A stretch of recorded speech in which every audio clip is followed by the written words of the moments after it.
English میں کہتے ہیں ریزن کیا ہے، اردو میں کہتے ہیں سبب کیا ہے، وجہ کیا ہے، شہید کیوں زندہ ہے۔ قرآن مجید کی آیت پہ اگر غور کیا جائے تو وہ سبب، وہ علت، وہ وجہ وہ قرآن میں ہے۔ فرمایا وہ اس لیے زندہ ہے یقتل فی سبیل اللہ۔ میں اس جملے کو دہرانے سے پہلے آپ کی توجہ چاہوں، اگر سمجھ آئے تو پھر بولے یقتل فی سبیل اللہ، کیونکہ اس کی موت اللہ کی راہ میں ہے۔ ارے بابا مجھے کہنے دو، جس کی فقط موت اللہ کی راہ میں ہو وہ قبر میں جا کے زندہ ہے، مصطفیٰ کی زندگی کا لمحہ لمحہ خدا کے لیے۔ سمجھ آئی بات کی ہے؟ بولو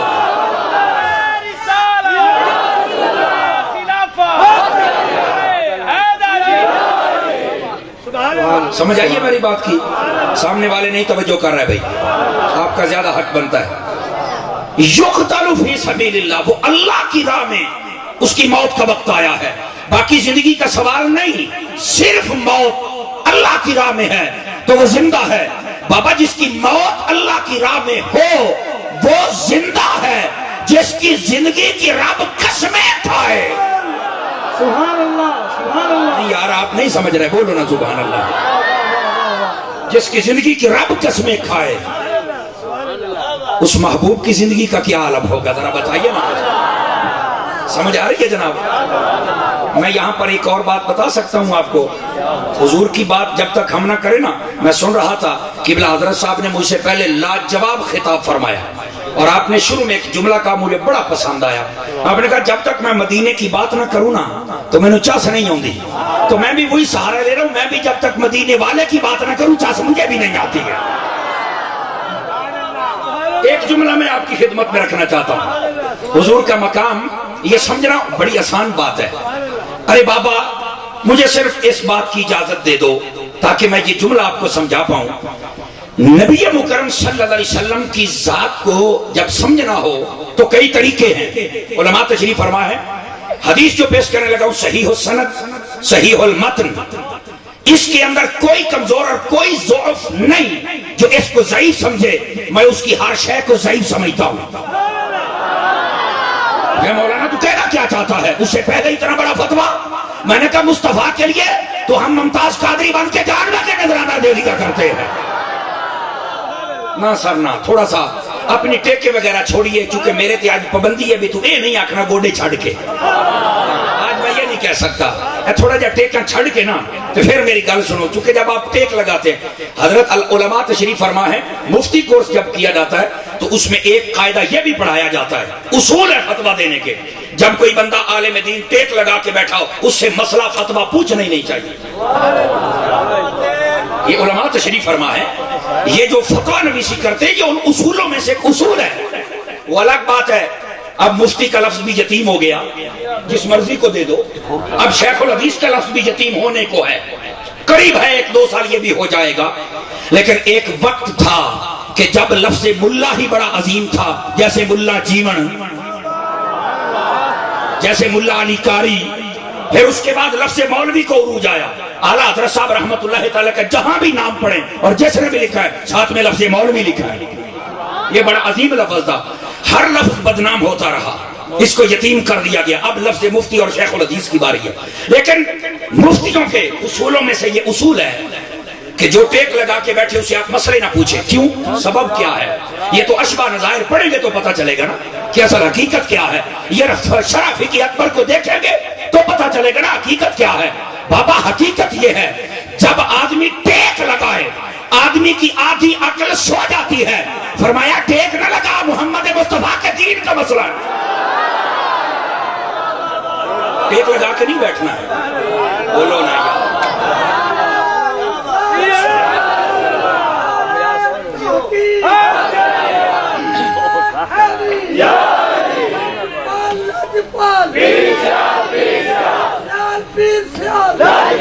بات کہیں دور نہ نکل جائے، میں بتانے لگا تھا تاجدار مدینہ علیہ السلام کی حدیث پاک ہے، حضور اکرم علیہ السلام کا مقام سمجھنا ہے۔ ایک حدیث یہ پیش کروں گا اور ایک آیت سے ایک بات آپ کی خدمت میں رکھ کے پھر اس آیت پہلی جو پڑھی وہ آؤں گا۔ تاجدار مدینہ علیہ السلام کا مقام اور رتبہ کیا ہے؟ یہ لوگ ترازو میں تولتے ہیں، بابا یہ تیرے بس کی بات نہیں ہے۔ ایک مثال دیتا چلا جاؤں. اگر کوئی بندہ گنیا دی ٹرالی بھر کے تے سنارے دی دکان تے ٹر جاوے انہوں آ کے کٹ ہوئے اپنا کنڈا میرے گنے تول. آپ کمزور ہیں, آپ آواز کے اعتبار سے کمزور ہیں, ویسے کمزور نہیں ہیں. گنیا دی ٹرالی سنارے دی دکان تے لے جاوے میرے گنے تول وہ نے آکھنا میں 5 سال بھی تلیندا رہا تے ٹوٹی ٹوٹی کر کے بھی پورا نہیں ہونا. وہ میری ایڈی ساری چنڈی تیرا ایڈا ٹرالا وہ میں آکھیا اپنی چھوٹی جی عقل تے مصطفیٰ دی شان میں تولے آکا. نعرہ تکبیر, نعرہ رسالت, نعرہ رسالت, نعرہ حیدری, مقام مصطفیٰ. اپنی چھوٹی جی عقل تے حضور کے مقام نہ تول. میرا سونا ویر تو اونچی بول. اور کہتے ہیں مولانا تو بتانا کیا چاہتا ہے کہ اتنا گراؤنڈ بنا رہا ہے. ارے میں بتانا یہ چاہتا ہوں میرے محبوب نے فرمایا, توجہ کرنا توجہ کرنا, آپ کی سبحان اللہ سے سمجھوں گا. میرے محبوب نے فرمایا ہے میری جو فجر کی 2 سنتیں ہیں دنیا وما فیہا جو کچھ ہے میری وہ 2 سنتیں اس سے افضل ہیں. تو میں کہنا یہ چاہتا ہوں جس نبی کی 3 منٹ کی 2 ادائیں کائنات سے بہتر ہیں اس محبوب کی زلفوں کا عالم کیا ہوگا. یارا بولو سبحان اللہ پیار دینا ادھر. جس مصطفیٰ کی 3 منٹ میں یہ 2 سنتیں پوری ہو جاتی ہیں, جس مصطفیٰ کی ایک ادا جانگاڑی ہو اتنا مجھے بار بار بس اشارے پہ چلیں, آپ اشارے پہ. ہاں بٹنا والا موبائل ہوں چھڑ دے جاندے نے لوگ کی ٹچ بنو ٹچ. تو بولو نا یار سبحان اللہ پیار کے ساتھ اشارے پہ چلنے کی کوشش کرو. جس نبی کی ایک ادا 3 منٹ میں یہ ادائے سنت فجر پوری ہو جاتی ہے. فرمایا میری 2 سنتیں ساری کائنات میں جو کچھ ہے اس سے افضل ہے. جس کی 2 سنتیں افضل ہیں اس محبوب کے جسم کا کیا عالم ہوگا. لیکن میں چاہتا نہیں کہ اسی موضوع کو طول دوں, یہ پھر کبھی آئے نا تو آپ کو بتائیں گے, پھر کبھی. صرف میں نے اشارہ دیا ہے حضور صلی اللہ علیہ وسلم کے مقام کو سمجھنے کی کوشش کرو. اب آئیے ایک قرآن کی آیت بھی بتا دوں. علماء تشریف فرمائے وہ جب جبرائیل امین علیہ السلام کو اللہ پاک نے بھیجا تھا جناب مریم سلام اللہ تعالی علیہ آپ کی طرف, تو انہوں نے ان سے پوچھا گیا, حضرت مریم نے پوچھا تو کون ہے. اے بڑی سنن والی گل ہے, میں طالب علم بن کے سناتا ہوں, سبق سناتا ہوں. علماء میرا سبق سنیں, یہ شاباش دے دیں, آپ بول دیں تو میرا کام ہو جائے گا. ان سے پوچھا تو کون ہے, انہوں نے کہا انما انا رسول ربی کے, میں تیرے رب کی طرف سے رسول بن کے آیا ہوں. لے اہبا لا کے غلامن زکیہ, تاکہ تجھے ایک نیک بچہ دے کے جاؤں. مولوی صاحب اس مسئلے دا کی تعلق ہے. میں کہ تو تھوڑا جا حوصلہ کر, یہ تینوں سر دیاں واڑاں تو لے کے پیرا دے نہیں تینوں ٹھڈ نہ پوے, تو پھر تو میرے ساتھ بات کرنا. جناب جبرائیل آئے علیہ السلام, جناب مریم نے پوچھا تو کون ہے, کہا میں اللہ کی طرف سے رسول ہوں. اللہ کی طرف سے رسول ہوں, میں بیٹا آیا ہوں, میں تجھے بیٹا دینے آیا ہوں. سمجھیے گا تھوڑا سا, مقام مصطفیٰ نہیں سمجھ آتا, ایک بڑے بڑے سمجھ آ جائیں گے, صرف تھوڑا سا آپ کا ساتھ چاہیے. عزیزان محترم علماء تشریف فرما ہیں رسول کسے کہتے ہیں, اس پر غور کرنا ضروری ہے. رسول کسے کہتے ہیں, رسول کے لیے کن چیزوں کرنا ضروری ہے. رسول کی جو لغوی اور اصطلاحی تعریف ہے میں ادھر نہیں جانا چاہتا. قرآن اور حدیث کی جو ہسٹری ہے اس میں رسول کے لیے 2 چیزوں کا ضروری ہے. کتنی چیزوں کا؟ 2. نمبر 1, رسول کس کی طرف بن کے آیا. بڑی سننے والی بات ہے. رسول کتنے بندے تھے, 1000 2000 20 50,000 کتنے تھے. رسول کے لیے پہلی یہ شرط ہے کہ وہ کن کی طرف آیا, وہ کتنے تھے. دوسرا یہ کہ رسول کا علاقہ کتنا تھا. آپ دیکھ رہے ہیں حضرت موسیٰ علیہ السلام, حضرت عیسیٰ, حضرت ابراہیم, حضرت نوح علیہ السلام, ان سب کی ہسٹری پڑھیں. کتنوں کی طرف آئے, کتنے علاقے کے لیے آئے, کتنوں کی طرف آئے؟ کتنے علاقے؟ یہ رسول کے لیے یہاں پر جبرائیل کو رسول کہا گیا، اور یہ رسول حقیقی نہیں، رسول حقیقی نہیں، بس رسول کہہ کے بھیجا ہوا کہہ کے اس کو بھیج دیا گیا۔ اچھا آیا کتنوں کی طرف تھا؟ ایک کی طرف۔ مٹھے میں نے مقام مصطفیٰ بتانا ہے تمہیں، ایک کی طرف جناب مریم، ایک کی طرف۔ اچھا ایک کی طرف ہے، علاقہ کتنا تھا؟ حضرت مریم کا حجرہ، بس یہی علاقہ تھا۔ اب میں دیکھوں گا آپ کو سمجھ آئی کہ نہیں آئی۔ میں نے کہا قرآن کا مزاج سمجھ ہے، ارے جو رسول فقط ایک کی طرف آئے اور ایک حجرے کا رسول بن کے آئے، اس کی طاقت یہ ہے وہ بیٹے دیتا ہے۔ ارے جو مصطفیٰ ساری کائنات کا رسول بن کے آیا ہے، میں انہوں نہیں چاہ سمجھے بھائی، اچھی بولو سبحان اللہ پیار دینا۔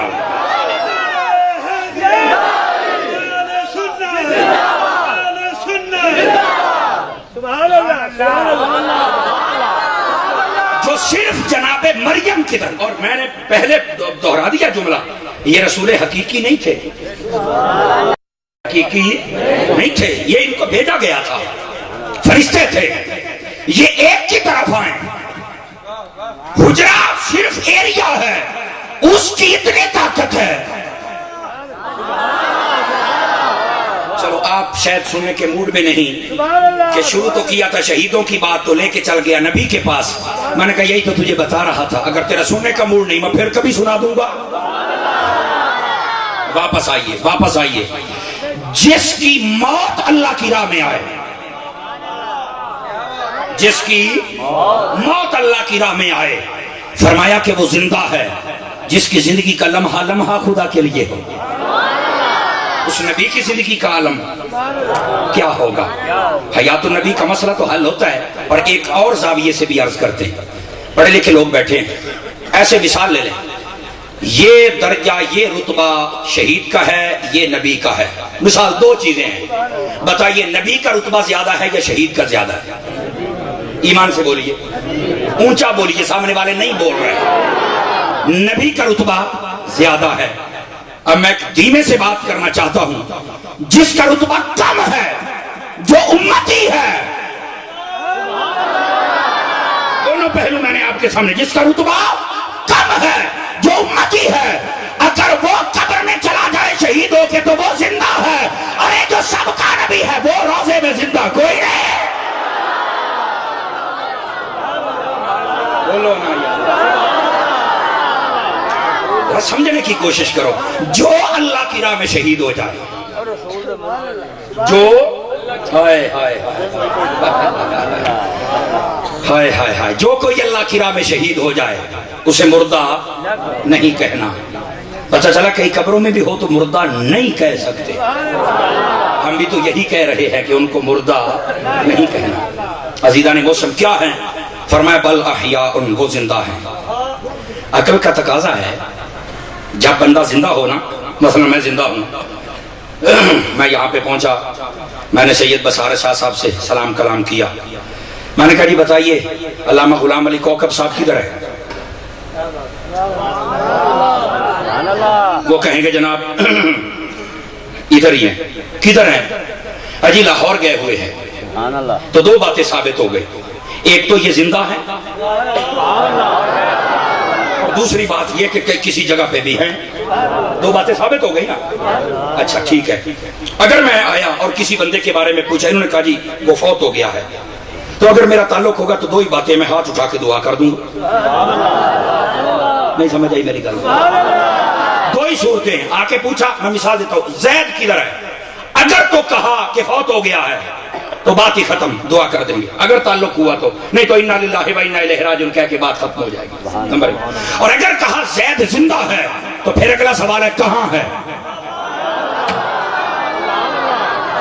اگلا سوال ہے کہ زید کہاں ہے، تو پھر بتایا جائے گا وہ جی اسلام آباد میں ہیں، تو پھر اگلا سوال ہوگا اسلام آباد کہاں ہے؟ اب آئیے قرآن مجید کے چوتھے پارے میں، فرمایا شہید زندہ ہے، تو سوال یہ ہے اگر زندہ ہے تو کہاں ہے؟ سنیو تسی سنن دے موڑے چ کوئی نہیں تو پر میں اج سنان دے موڑے چ ہاں اے ہاتھ چکن دی فضیلت سیاسی جلسیاں چ نہیں کدی حسین واسطے بھی چاہ کے دیکھ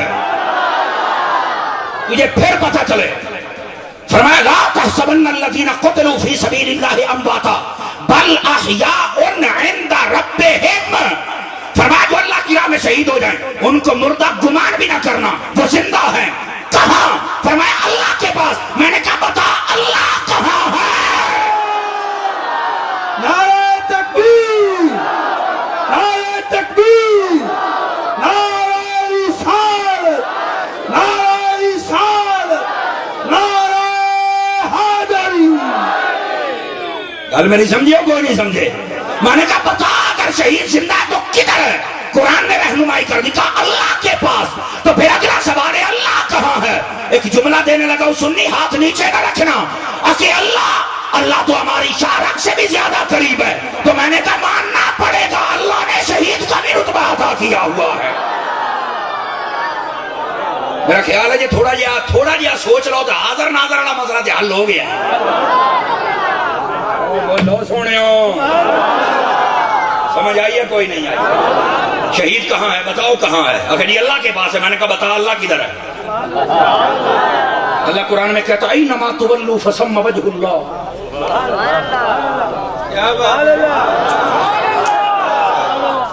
میں اگلے جملے بولنا نہیں چاہتا میری پکڑ ہو جائے گی کیوں جی کچھ ایسے سٹیج آ جاتی ہے کہ آدمی وہاں سے آگے بول نہیں سکتا پکڑ ہو جاتی ہے تو اس لیے میں آپ کو جو اشارہ دے دیا اس کو سمجھیں اللہ نے فرمایا میرے پاس ہے تو اللہ کہاں ہے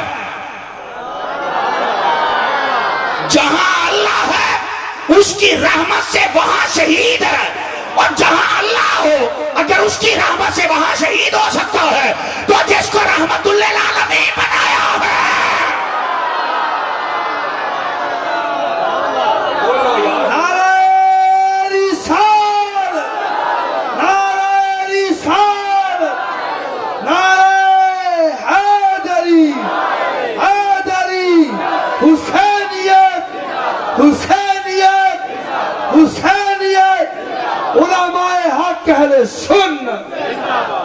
بابا جی کچھ ایسا آئیے اب آئیے ذرا اگلی بات آپ کی خدمت میں عرض کرنا چاہتا ہوں اگر آپ جاگ کے بیٹھے تو آج جو روایتی تقریریں تو ہٹ کے میں تقریر کروں ہاں ہاں مفتی صاحب تو انہوں بھی میں ٹائم دینا اور چپ کر کے میری تقریر سنی قبلہ یا اللہ بولو سبحان اللہ پیار دینا یہ شیخ الحدیث کی بھی گل سن لینے پر ہمیں طالب علم سے تو سنو نا جناب تاجدار مدینہ صلی اللہ علیہ وسلم نے ارشاد فرمایا یہ جو آیت میں نے پڑھی ہے نا ابھی اس کی ابتدا ہے اس کی ایک اور تفسیر میں نے کرنی ہے اگر آپ میرا ساتھ دے دے تو نبی مکرم صلی اللہ علیہ وسلم نے ارشاد فرمایا انی ترکت فیکم الثقلین وفی روایت انی تارک فیکم الثقلین فرمایا میں تمہارے درمیان دو بھاری چیزیں چھوڑ کے جا رہا ہوں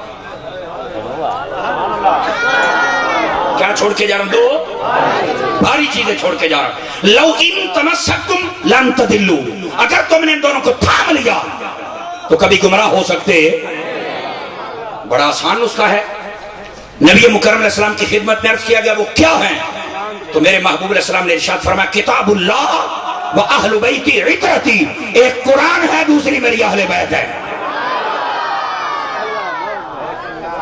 توجہ فرمانی آپ نے عزیزان محترم یہاں سے بہت سارے مسئلے بھی حل ہوں گے آل رسول کا مقام بھی سامنے آ جائے گا آپ توجہ کر لیں نبی مکرم صلی اللہ علیہ وسلم آپ ارشاد فرماتے ہیں میں نے دو بھاری چیزیں چھوڑی ہیں دو دھیمے سے ایک بات کہنا چاہتا ہوں یہ ان تسی بولنا تو میرے کو تقریر ہونی ہے ورنہ نہیں ہونی حضور اکرم علیہ السلام نے فرمایا بھاری قیمتی نہیں کہا